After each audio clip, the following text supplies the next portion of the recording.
Bismillahirrahmanirrahim. Assalamu alaikum. Today we are going to start the first chapter of biology, that is homeostasis. In sequence, homeostasis is 15th chapter of your biology book. हम लोगों ने 14 chapter bio 1 में पढ़ लिए हैं. अब हम लोग पढ़ेंगे chapter number 15, that is homeostasis. Homeostasis के लिए जो सब टाइटल यूज़ किया जाता है वो है कीपिंग थिंग्स इन बैलेंस. चीज़ों को कैसे बैलेंस रखा जाता है with in a living things. अब ये बैलेंस क्या है, किन किन चीज़ों का बैलेंस है, ये सारे फिनोमेनाज हम डिस्कस करेंगे विद इन अ होम्योस्टेसिस. तो सबसे पहले हम लोग देख लेते हैं कि टोटल कंटेंट्स इस चैप्टर के कितने हैं. सबसे पहले हम लोग देखेंगे इंट्रोडक्शन. चैप्टर नंबर 1 पे आपके पास इंट्रोडक्शन मौजूद होगा. जो इंट्रोडक्शन में मेन थिंग होती है वो ये है कि आपको होम्योस्टेसिस की डेफिनेशन पता हो कि एक्चुअली होम्योस्टेसिस क्या है. फिर उसके बाद कंपोनेंट ऑफ होम्योस्टेसिस, कौन से ऐसे कंपोनेंट्स हैं जो कि होम्योस्टैटिक मैकेनिज़म्स को चला रहे हैं, कंट्रोल सिस्टम क्या है. फिर उसके बाद हम पढ़ेंगे osmoregulation, one of the most important thing in homeostasis, कि सॉल्यूट और वाटर का balance with in a living organisms कैसे है. फिर उसके बाद हम लोग डिफरेंट इन्वायरमेंट्स में भी ऑस्मोरेगुलेशन को देखेंगे, कैसे ये इफ़ेक्ट करती है एक लिविंग ऑर्गेनिज्म को. उसके बाद जो दूसरी मेन थिंग हम लोगों ने इस चैप्टर के अंदर स्टडी करनी है वो है एक्सक्रीशन. एक बहुत बड़ा टॉपिक, प्लांट्स के अंदर भी बहुत इम्पॉर्टेंट और एनिमल्स के अंदर भी बहुत इम्पॉर्टेंट. अब जब भी हम एक्सक्रीशन का फिनोमेना पढ़ते हैं तो एक्सक्रीशन के रिज़ल्ट में प्रोडक्ट बनते हैं जिनको हम एक्सक्रीटरी प्रोडक्ट्स कहते हैं. अब इन एक्सक्रीटरी प्रोडक्ट की नेचर डिफरेंट है with respect to habitat. Habitat different होगा तो एक्सक्रीटरी प्रोडक्ट भी नेचर भी डिफरेंट होगी. हम एक्सक्रीटरी प्रोडक्ट का स्ट्रक्चर भी स्टडी करेंगे. फिर रिप्रेजेंटेटिव ऑर्गेनिज्म डिफरेंट देखेंगे कि कौन से ऑर्गेनिज्म जो कि ड्राई हैबिटेट में रहते हैं उनके अंदर कैसे एक्सक्रीशन का प्रोसेस होता है, जो सी वाटर में रहते हैं ऑर्गेनिज्म उनके अंदर कैसे होता है, जो फ्रेश वाटर में रहते हैं उनके अंदर कैसा होता है.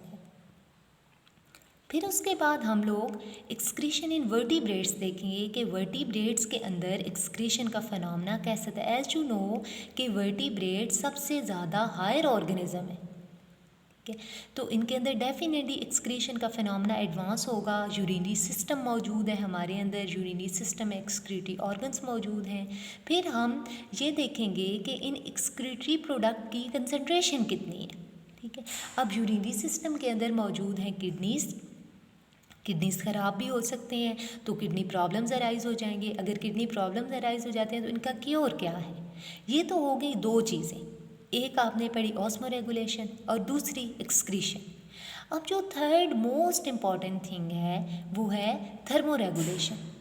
थर्मोरेगुलेशन क्या है, टेम्परेचर का बैलेंस. जैसे देखें आपका बॉडी टेम्परेचर 37 से ज़्यादा हो जाता है तो बुखार हो जाता है.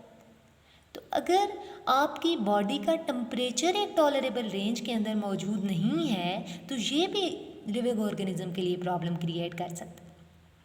हीट की रेगुलेशन बहुत ज़रूरी है, ठीक है. फिर उसके बाद थर्मोरेगुलेशन ह्यूमन्स के अंदर हम पढ़ेंगे कि कौन से ऐसे रेगुलेटरी मैकेनिज़म्स हैं जो कि ह्यूमन के अंदर काम कर रहे हैं. हाइपोथैलेमस, ब्रेन का जो पार्ट है वो एज अ थर्मोस्टैट एक्ट करता है. इसको हम इन डिटेल्ड स्टडी करेंगे. और फीडबैक कंट्रोल क्या है हाइपोथैलेमस के अंदर, इसको हम डिटेल में स्टडी करेंगे. अब सबसे पहले बच्चों हम देख लेते हैं कि इंट्रोडक्शन के अंदर आप लोगों ने कौन कौन सी चीज़ों को डिस्कस करना है. Each organism of a species has evolutionary history, a specific setup of internal environment at various level of organization suitable to its surrounding. अब दो चीज़ें हैं, एक है आपके पास इंटरनल इन्वायरमेंट और एक है आपके पास एक्सटर्नल इन्वायरमेंट. अगर एक्सटर्नल इन्वायरमेंट के अंदर चेंज आता है तो इंटरनल इन्वायरमेंट का मेंटेन होना बहुत ज़रूरी है. जैसे हम जो मेन दो सीज़न फेस करते हैं, विंटर एंड समर. अब सर्दियों में हमारी बॉडी का इन्वायरमेंट मेंटेन होता है और गर्मियों में भी हमारी बॉडी का इन्वायरमेंट मेंटेन होता है with the help of homeostasis. अगर हमारी बॉडी के अंदर होम्योस्टैटिक फिनोमेनाज ना हों तो हम एक हेल्दी लाइफ नहीं गुजार सकते. क्यों? क्योंकि अगर होम्योस्टैटिक मैकेनिज़म्स नहीं होंगे तो हमारा इंटरनल और एक्सटर्नल इन्वायरमेंट मेंटेन नहीं हो। एक्सटर्नल इन्वायरमेंट के अंदर जो फ्लक्चुएशंस आती हैं वो इंटरनल इन्वायरमेंट उनको मेंटेन करता है, उसको इफ़ेक्ट नहीं करती। जैसे अगर फॉर एग्जांपल मैं आपको बताती हूँ, कभी ऐसा हुआ है कि हमारा सर्दी की वजह से स्टमक फ्रीज़ हो गया हो या हमारा ब्रेन फ्रीज़ हो गया हो, या कभी ऐसा हुआ है कि इन्वायरमेंट में अगर बहुत ज़्यादा गर्मी है तो हमारा स्टमक मेल्ट हो गया हो या हमारा ब्रेन मेल्ट हो गया हो। ऐसा नहीं हो सकता, ये इम्पॉसिबल है। ठीक है, तो जो भी हमारे एक्सटर्नल इन्वायरमेंट के अंदर फ्लक्चुएशंस आती हैं वो हमारे इंटरनल इन्वायरमेंट में मेंटेन होती हैं। अब देख लेते हैं what is internal environment within a body और a cell. What is internal environment within body और सेल। इसमें वाटर का मेंटेनेंस ज़रूरी है, इसमें सॉल्यूट की मेंटेनेंस ज़रूरी है, इसमें टेम्परेचर की मेंटेनेंस ज़रूरी है, इसमें वेस्ट प्रोडक्ट की मेंटेनेंस ज़रूरी है। It's mean osmoregulation is essential, it's mean thermoregulation is essential, and its mean excretion is also a very essential phenomena। ठीक है, एक्सटर्नल इन्वायरमेंट कौन सा होता है? Outside the body. जैसे आपको सर्दी लगती है आप स्वेटर पहन लेते हैं, आपको गर्मी लगती है आप लोग जो विद रिस्पेक्ट टू दिस आप ड्रेसेस यूज़ कर लेते हैं। ठीक है, आप लोग अपनी डाइट में चेंज लेके आते हैं। तो विद इन अ बॉडी और आउटसाइड द बॉडी जो भी फ्लक्चुएशंस होती हैं उनको टॉलरेबल रेंज में रखना ही होम्योस्टेसिस कहलाता है।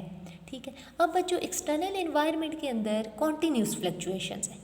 ठीक है, जैसे आजकल देखें अगर सुबह धूप है तो शाम को बारिश हो जाएगी, तो ये कॉन्टीन्यूस फ्लक्चुएशन है। ऐसा तो नहीं कि सारा दिन धूप ही रही है। ठीक, तो जो आपके पास एक्सटर्नल इन्वायरमेंट के अंदर चेंजेस हैं वो कॉन्टीन्यूसली चेंज होते रहते हैं। अब जो मेन 3 थिंग्स आप लोगों ने इस चैप्टर के अंदर देखनी है, osmoregulation, thermoregulation and excretion. Osmoregulation is maintenance of solute and water. Thermoregulation is maintenance of temperature, and excretion is balance of waste product। फिर हम इसमें excretive products को डेफिनेटली हम लोग देखेंगे। अब जो मेन डेफिनेशन है होम्योस्टेसिस की, पहले तो हमने पढ़ा कि कीपिंग थिंग इन बैलेंस। अब मैंने आपको ये सारी बातें क्लियर कर दी कि किन किन चीज़ों का बैलेंस है और क्यों ज़रूरी है। तो डेफिनेशन एज इट इज़ आप लोगों ने याद करनी है। The protection of internal environment from the harms and fluctuation in external environment is called homeostasis. हमारा इंटरनल इन्वायरमेंट प्रोटेक्टेड है किससे? हार्म से, ख़तरों से एंड फ्लक्चुएशन और चेंजेस से इन द एक्सटर्नल इन्वायरमेंट। जो एक्सटर्नल आउटसाइड द बॉडी जितने भी चेंजेस आते हैं हमारी इनसाइड द बॉडी के इन्वायरमेंट जो मौजूद है वो प्रोटेक्टेड है। इस फिनोमेना को हम क्या कहते हैं? होम्योस्टेसिस कहते हैं। ये आज का आपका फर्स्ट इंट्रोडक्टरी लेक्चर था। इंशाल्लाह कल हम लोग कंट्रोल सिस्टम को स्टडी करेंगे और osmoregulation in different animal study करेंगे। आई होप आप लोगों को कोई कन्फ्यूजन नहीं होगी। अगर आप लोगों को यहाँ पे कोई भी कन्फ्यूजन है विद इन अ क्लास आप मुझसे दोबारा डिस्कस कर सकते हैं। With this we have finished today's lecture. Thank you very much. See you soon.